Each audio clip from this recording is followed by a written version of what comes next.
और अभी मैंने सुना है कि 5 स्टोर आपने खोल लिए, मसाले बनाने शुरू किए। उसके बाद जब वीडियो आपके चल निकले, जब पॉपुलर आप हो गई, तो उसके बाद सेकंड स्टेप क्या था? चलो अब तो अब सब्सक्राइबर भी हो गए, लोग देख भी रहे हैं और यूट्यूब से पैसा भी आने लग गया, तो उसके बाद क्या हुआ? नेक्स्ट स्टेप क्या था? कहाँ पहुँचे?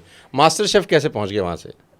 मास्टर साहब ऐसे ही एक दिन बैठे थे, अपना खुद का काम कर रहे, तब सोनी टीवी की तरफ से कॉल आता मेरे पास। अच्छा, तो सोनी टीवी ने कॉल किया। हाँ, तो बोल रहे कि हम मास्टर शेफ से हैं, आप इस शो में हिस्सा लेंगी क्या?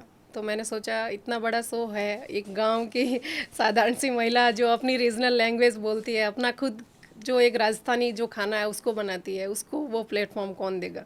तो मैंने ऐसे ही करके कट कर दिया, कोई काट दिया मजाक फ़ोन। कर रहा है। तो फिर वापस कॉल आता है, तो मैंने मेरे हस्बैंड से बात करवाई, तो इन्होंने कहा नहीं, मास्टर शेफ से ही है और ऑडिशन देने हमें चलना है, यहाँ जोधपुर ऑडिशन हो रहे।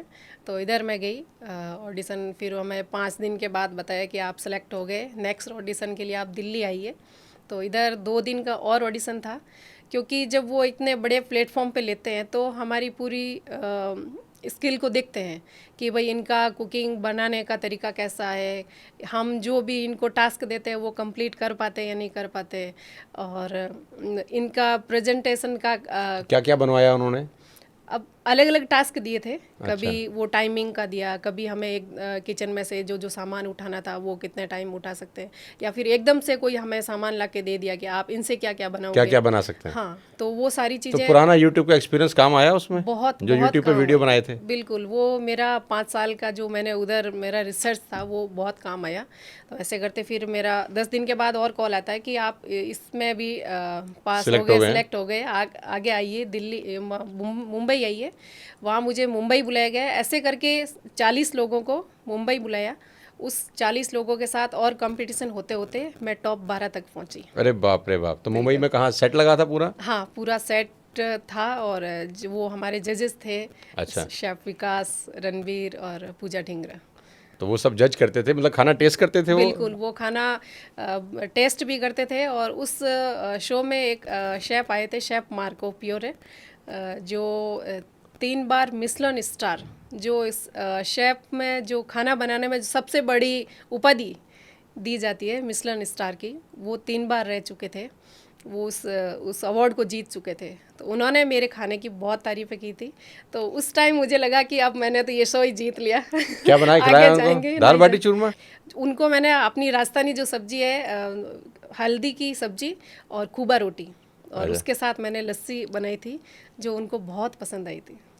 क्या बात है।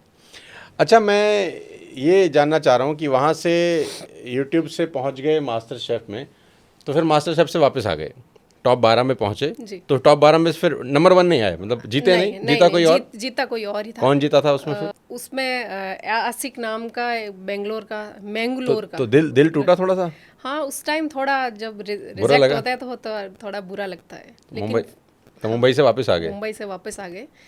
लेकिन फिर एक उधर से अलग ही एक टारगेट लेके आए कि हमें कुछ अब अलग करना है, और बताना है कि महिलाएं बहुत कुछ कर तो फिर सकती क्या हैं। किया वहाँ से आने के बाद? ये मसाले वसाले कहाँ से आ गए बीच में? हाँ, वहाँ मास्टर शेफ से आने के बाद इस मसाला की और ऐप की जर्नी मेरी अलग ही रही है। जब कोविड था, उस टाइम टिकटॉक चलता था। जी। तो टिकटॉक पे मैं वीडियो डालती थी अपनी, मतलब काम की बात, सुविचार टाइप, जो मैं मतलब मारवाड़ी में काम की बात करके वो पूरी अपनी रीजनल लैंग्वेज में था, वो बताती थी। उसमें मेरे अच्छे खासे फॉलोवर थे। तो एकदम से ही बंद हो गया। तो उस टाइम थोड़ा सा ऐसा लगा कि एक दिन अगर यूट्यूब बंद हो गया तो उस दिन हमारा क्या होगा। अच्छा। तो हमें कुछ हमारा बैकअप हमारे पास होना चाहिए।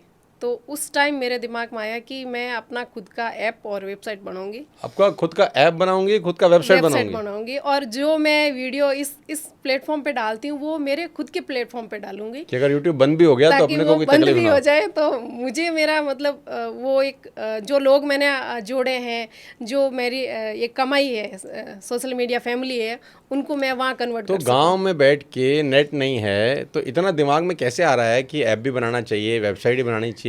यहाँ तो शहर के लोगों के दिमाग में नहीं आता। सर, जब देखो ज़िंदगी में जब परेशानियाँ आती है तो बहुत से आइडिया आते हैं, लेकिन उस आइडिया पे हमें काम करना होता है। आइडिया लेके बैठना नहीं होता है। क्या तो बात है। हम उस पे काम करते हैं तो बहुत से नए नए रास्ते हमारे पास खुलते हैं। तो ऐप बनाया फिर उससे? उस टाइम मैंने ऐप बनवाया था, मतलब किसी को दिया था, लेकिन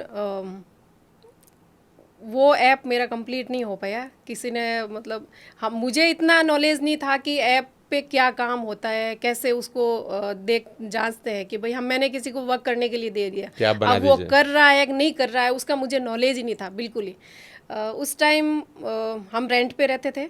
मेरे दो बेटियां थी, एक बेटी को स्कूल भेजना, उसको छोटी वाली को संभालना, फिर यूट्यूब पे काम करना। और उस टाइम हमारी अर्निंग भी ज़्यादा नहीं थी, 40-50 हज़ार आ रहे थे, तो 15-20 हज़ार का हमारा खर्चा हो जाता था। और उस टाइम एक गाड़ी भी ले ली तो उसकी किस्त हो गई। तो फिर उनके साथ डील हो रखी थी कि 50 हज़ार उनको हर महीने देने हैं ऐप बनाने वालों ऐप को? बनाने वाले को। तो हम एक्स्ट्रा मेहनत करते थे, रात को वीडियो शूट करते थे, दिन में बच्चे परेशान करते इस वजह से कि भाई हमें हमारा ऐप कंप्लीट करना है। ऐसे करते करते हमने 7-8 महीने उनको पैसे दिए 50,000 कंटिन्यू, रुपये? 50 हज़ार हर महीने दिए थे। क्योंकि उन्होंने बोला कि ये आपका, आप जैसे बता रहे हो पूरा कस्टमाइज ऐप है और इतना खर्चा आता है और वैसा है, तो हमने सोचा आता होगा, आता होगा। भाई दे देते हैं। तो उनके साथ जो डील हो रखी थी हमारे 4-5 लाख की, तो हमने वो कंटिन्यू, मतलब मेहनत कर करके इकट्ठे करके दिए। हाँ हाँ। लेकिन 1 साल के बाद उनका कॉल आता है कि आप आइए अपना प्रोजेक्ट ले जाइए। शाम को कॉल करता है, तो सुबह हम जब उनके पास जाते हैं तो वो बोलता है कि आपका हमने काम शुरू भी नहीं किया, काम शुरू भी नहीं किया? शुरू भी नहीं किया। 7-8 महीने के बाद? 1 साल के बाद, 1 साल के बाद? 8 महीने तक तो हमने कंटिन्यू उनको पैसे दिए थे, और 1 साल के बाद बोलता है कि हमने काम शुरू भी नहीं किया। क्यों ऐसा आपने पूछा नहीं फिर? पूछा था, लेकिन अब क्या करें उनके साथ, मतलब फ्रॉड निकले? फ्रॉड निकले। तो फिर वहाँ एक बैठ गए, अब क्या करें। और 4 लाख रुपए माइनस हो गया। और सुबह से रात वीडियो बना बना के जो मेहनत करी थी, वो 8-9 महीने की मेहनत पानी होगी सारी। तो भावुक हो रही हैं आप बिल्कुल। याद करके वो दिन कि कोई 4 लाख रुपए की चोट पहुंचा के चला गया। तो क्योंकि बड़ी मेहनत करी। बिल्कुल उसमें बहुत मेहनत थी हमारी। दिन रात एक किया होगा। बच्चों को अलग देखना, घर गृहस्थी अलग संभालना, सास ससुर पति, और यूट्यूब से पैसा कमाना। मैं जानता हूँ, हम लोग यूट्यूब पे हैं, पैसा कमाना आसान नहीं है, बहुत मेहनत करनी पड़ती है, तब जाके व्यूज़ मिलते हैं, उसके ऊपर इंसेंटिव आता है। फिर भाई उनको छोड़ो कि भाई ये नहीं बना पाया, पैसे ले लिए तो कोई नहीं, यहाँ बैठना नहीं है, आह, बैठना तो नहीं हिम्मत है। कहाँ से आई फिर बिल्कुल। इतनी? वो हिम्मत ऐसा था कि जब मैंने यूट्यूब के बारे में सोचा था कि मुझे ये करना है, तो उस टाइम मेरे पास फ़ोन भी नहीं था। मैंने इतना कुछ किया, अपनी मेहनत से गाड़ी भी ले ली, कैमरा भी ले लिया, और मेरे पास लैपटॉप भी था, और किचन के वो सारे आइटम थे जो एक वीडियो बनाने के लिए चाहिए थे। क्योंकि जब मैंने शुरू किया तो मेरे पास एक अच्छी कढ़ाई भी नहीं थी। तो फिर वो दिन मैं याद करती कि उस दिन से अगर मैं यहाँ तक पहुँची हूँ, तो अब मेरे पास इतनी फैसिलिटी है, मैं बहुत आगे तक जा सकती हूँ। मेरे को तो आपसे बात करके इतना इंस्पिरेशन मिल रहा है।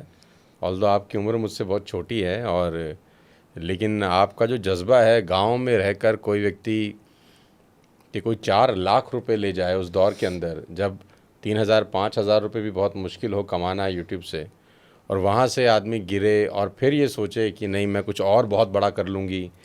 मतलब मैं हैट्स ऑफ टू यू। मतलब कौशल्या जी, बहुत बहुत मतलब बड़ा, अब तो मुझे बड़ा अच्छा लग रहा है कि जब मैं आपके वहाँ आया था तो मुझे समझ में आ गया अब कि वो इतना बड़ा जो मजमा आपको देखने के लिए लगा था हज़ारों लोगों का, वो यूं ही नहीं लगा था। उनको पता था कि इसके पीछे कौशल्या जी की दिन रात की मेहनत है, और ना हार मानने की वो जो कसक है, वो बहुत बहुत ऊपर तक लेके गई। बिल्कुल। और फिर हमने किसी दूसरे आदमी को, क्योंकि आईटी हमारे जोधपुर में इतनी आईटी टीम नहीं है कि जो जो जो हमने जैसा सोचा था उस प्रोजेक्ट पे काम कर सके। लेकिन फिर भी किसी एक दूसरी आईटी कंपनी को हमने काम दिया, तो वो उनको काम दिया, तो फिर वो हमें बोलते कि अब आप देखो इसमें बग है तो बताओ।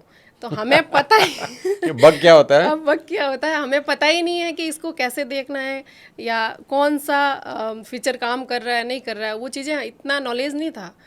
फिर हमने घर वालों को बोला कि हम एक अलग से ऑफिस सेट करेंगे, तो उनको और डर लगा। अब और पैसे लगेंगे। अब ये और पैसे, पहले तो कोई खा गया यार, अलग से ऑफिस लगाएंगे, स्टाफ रखेंगे, तो ये कैसे मैनेज करेंगे। फिर भी हमने अलग से एक घर रेंट पे लिया। वहाँ हमने अपनी जो वीडियो बनाते थे उसकी एडिटिंग के लिए एक बंदा बिठाया, और एक जो हमारी ऐप थे उस पर जो बग आ रहे हैं नहीं आ रहे उसको बिठाया। तो फिर ऐसे करते करते हमारे वो भी 2 साल के बाद कंप्लीट हुआ ऐप। और उस टाइम तक ये हमारा डिसाइड नहीं था कि ऐप पर हम करेंगे क्या, वो बना रहे हैं बस एक बार। मतलब ये था कि हमारी रील्स और वीडियोस उस पर डालेंगे, लेकिन साथ में था कि हम इस पे कुछ सेल करेंगे, लेकिन ये डिसाइड नहीं क्या था सेल कि करेंगे? क्या सेल करेंगे। तो क्या सेल करेंगे ये दिमाग में कब आया कि मसाले बेचेंगे, तेल बेचेंगे? वो मैं मास्टर शेफ से जब आई थी उस टाइम मेरे दिमाग में आया, क्योंकि मैं जब 2 महीने मुंबई रही, वहाँ सोनी टीवी ने हमने बड़ी से बड़ी होटल में रुकवाया। रुकवाया था।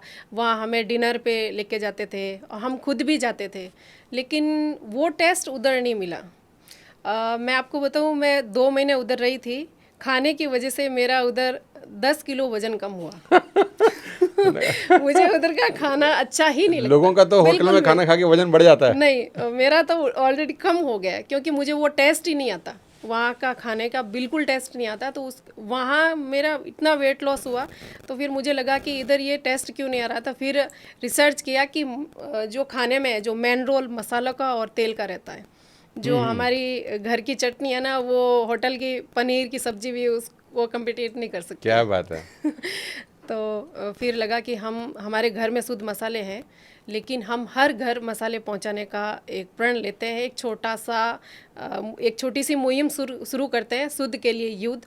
तो उस वहाँ से वापस आए, मैंने यूट्यूब के जो वीडियो बना रही थी उसको थोड़ा साइड में किया, और वो सोच लिया कि अब हम मसाले बनाएंगे, ऑयल्स वगैरह तैयार करेंगे, लेकिन सोचना और धरातल पे लेके आना बहुत डिफरेंट रहता है। अच्छा, मतलब वहाँ से ही मन में आया कि मसालों का बिजनेस करेंगे। बिजनेस करना है, मतलब अच्छे मसाले बनाएंगे, पूरे हिंदुस्तान में दुनिया में बेचेंगे, बिल्कुल। तेल बेचेंगे, जिसकी वजह से स्वाद अच्छा आ जाए, क्योंकि वहाँ स्वाद अच्छा नहीं मिला था। स्वाद अच्छा आ जाए और स्वास्थ्य के लिए बेनिफिट रहे, क्योंकि शुद्ध खाएंगे तभी हम स्वस्थ रहेंगे। तो फिर उधर से वापस आए, तो जितना सोचना लेकिन उसको धरातल पे लेकर आना बहुत मुश्किल होता बहुत रात दिन का। क्या चैलेंज आया? हाँ, बहुत से चैलेंजेस आए कि सबसे बड़ा तो मैटर करता है पैसा, क्योंकि हम कुछ भी चीज़ें अगर ऐड करते हैं या अपना प्रोजेक्ट वगैरह खोलते हैं तो उसमें पैसा मेन इम्पोर्टेंट उसका रोल रहता है। तो फिर अपना कंस्ट्रक्शन का काम शुरू किया, फिर हमने मशीनरी परचेज़ की, और फिर हमने थोड़े थोड़े रॉ मटेरियल खरीदे, उससे हमने मिर्ची कूट के तैयार की, हल्दी धनिया पीस के तैयार उसके बाद फिर मसालों का कारोबार चालू हो गया। धीरे धीरे शुरू किया। और स्टार्टिंग में हमने 200-200 ग्राम के पाउच रखे, और फिर एक दिन लाइव आके अपने ही प्लेटफॉर्म पर लाइव आके हमने अपने मसाले और तेल का और ऐप का इनोग्रेशन कर दिया कि भाई ये हमारी अपने चैनल के माध्यम से ही, अपने सोशल मीडिया प्लेटफॉर्म पे ही। क्योंकि उस टाइम हमारे पास इतना बजट नहीं था कि हम कोई प्रोग्राम करवाएं या फिर लोगों को बड़ा प्रोग्राम करके इनवाइट करें और उनको बताएं कि ये हमारी। मैं कट शॉर्ट में कौशल्या जी ये पूछना चाहता हूँ अब आपसे कि अभी ये तो आपकी क्या कहते हैं जर्नी होगी, स्ट्रगल की, परेशानी की, आप भावुक भी हुई, मैं देख रहा था आपकी आंखों में पानी भी आ गया, वो 4 लाख रुपए कोई लेके भाग गया था। तो